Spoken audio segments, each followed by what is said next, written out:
Labarin ƙaddara ta ba guda ɗaya bane ba biyu bane ba, suna da dama. Duka labarin ƙaddara ta labarai ne waɗanda suke fararru ga waɗanda abin ya faru da su. Labarin ƙaddara ta na Rahama.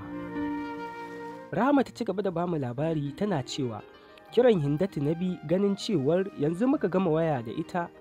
Tana ɗaga wayar da sallama na ce mata sista ya aka yi. Hindatu ta ce sista na ji duk abin da Abba suka shirya yanzu a gurin momi, kuma ta ce wai har sun sanar da ku kuma sun saka muku ranar aure. Cikin ƙarfin hali na ce wallahi sista. Hindatu ta ce to ba su san tsakaninku da Zaharaddin ba ne? Ba su sani ba, amma yanzu na faɗa wa mama don ta sanar da su, amma ta nuna min kwata-kwata kar ma na bari su ji, kuma dole in bi umarninsu matuƙar ina neman dacewa. Hindat ta yi wata doguwar ajiyar zuciya ta shiru. Bayan wasu 'yan sakanni sai ta ce goben dai ai za ki zo mu haɗu ko? A'a, dama maganar kenan, tunda gobe Lahadi ce babu inda zan je, ina gida. Hindat ta roƙe ni da na zo ɗin domin akwai maganar da za mu tattauna idan na zo. Muna cikin wannan magana ne tare da Hindat sai na ji kira wanda na tabbatar da muryar mahaifina ce, wanda kuma tun da nake a rayuwa ban taɓa jin ya yi min irin wannan kira ba, wanda ya tabbatar min da cewar tabbas akwai wani abu. Gabana ya yanke ya faɗi, a tsorace kuma na tashi da sauri na fita inda yake. Na same shi a zaune kan kujera shi da mahaifiyata, kuma da dukkan alamu saƙona aka gama gaya masa har yi min wannan kira. Na tsugunna a gabansu, ga na Abba, na ji duk abin da kika gaya wa mahaifiyarki ta gaya min, to amma ni magana ta da ke yanzu ɗaya ce, ni ba zan iya tunkarar Bello da wannan abin kunya ba, ni ba ƙaramin mutum ba ne, ki haƙura da duk ra'ayin zuciyarki, ki ba abin da nake so. Wannan ita ce magana ta ƙarshe, kar na ƙara jin wata magana ta biyo baya. Ya tashi ya fita ya bar mu, ni ko babu abin da nake sai zubar hawaye da yake sauka akan fuskata.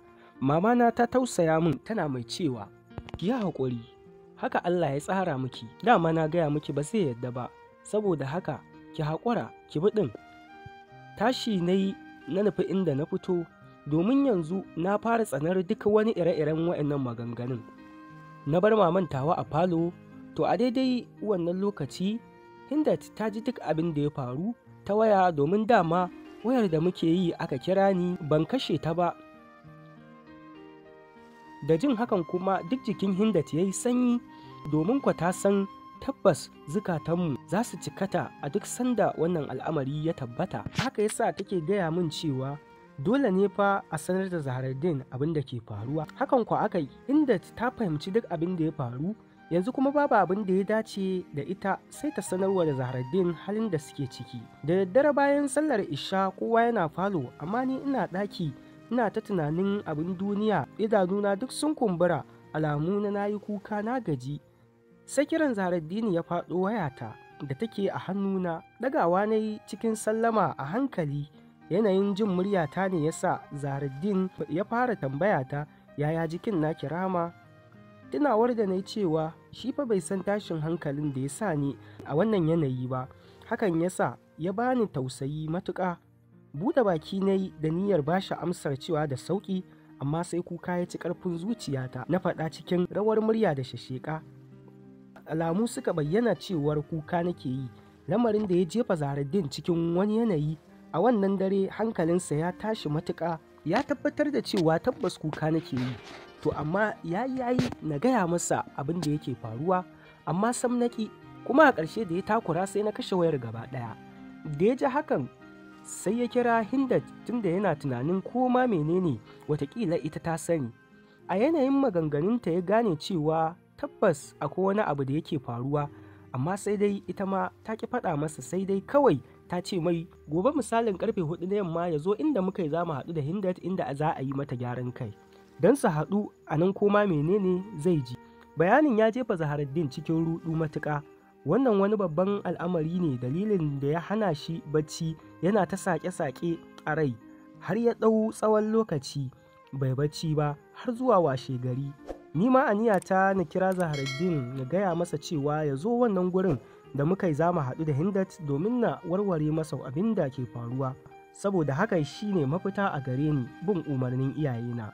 Amma ban kira wayarsa kai tsaye ba, sai na kira Hindat na gaya mata cewar ta kira shi ta gaya masa shi ma ya je inda za mu haɗu. Hindat ta amsa min da to domin ta riga ta sanar masa tun daren jiya. Zahardin ya riga kowa zuwa wannan guri yana jiran mu bayan ya yi sallar la'asar a masallacin da ke gefen gurin yana danna wayarsa.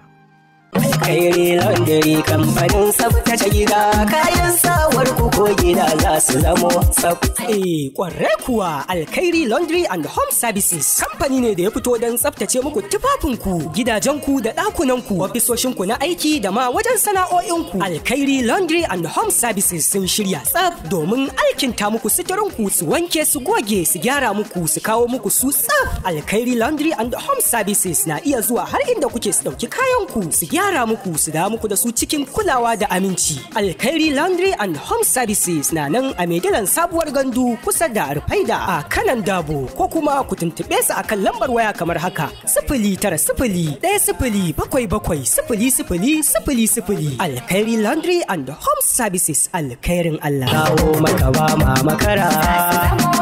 Tsafta ta gida da ofishi.